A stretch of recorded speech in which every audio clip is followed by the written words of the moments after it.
আজকে আমাদের বাড়ির আমরা সবাই মিলে এত কোয়ার লাড্ডু বানাবো। তো এত কোয়ার লাড্ডু কেন বানাবো সেটা জানতে হলে পুরো ভিডিও দেখতে হবে।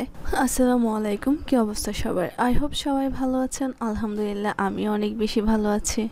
আমার কাকি প্রথমে এখানে চাল ভাজা করে নিচ্ছিল, অনেকগুলো চাল ভাজা, প্রায় 15 কেজি।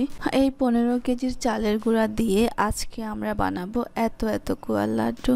তো বড় একটা বোল নিয়ে এর ভিতর চালের গুঁড়াগুলো নিয়ে নিয়েছি, আর এরপর দিয়ে দিচ্ছি আমরা এই যে জাল করে রাখা গুড়। এগুলোকে প্রথমে অনেকক্ষণ ধরে জাল করে এরকম রসালো করে নিয়েছি। এরপর এগুলো দিয়ে ভালো করে নেড়েছি। আগে তো ঢেঁকি ছিল সবার বাড়িতে, আর এই কাজটা করা হতো ঢেঁকি দিয়ে, কিন্তু এখন যেহেতু ঢেঁকি নেই তার জন্য আমরা পুতা দিয়ে এই কাজটা করতেছি।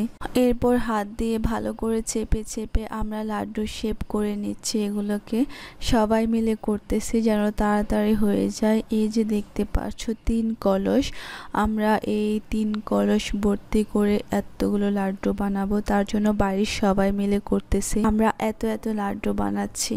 কেন বানাচ্ছি জানেন? এগুলো আমরা বানাচ্ছি কারো যখন নিউবর্ন বেবি হয় তখন বাপের বাড়ি থেকে এই লাড্ডুগুলো নিয়ে যাওয়া হয় যখন বাবুকে দেখতে যায় আর কি।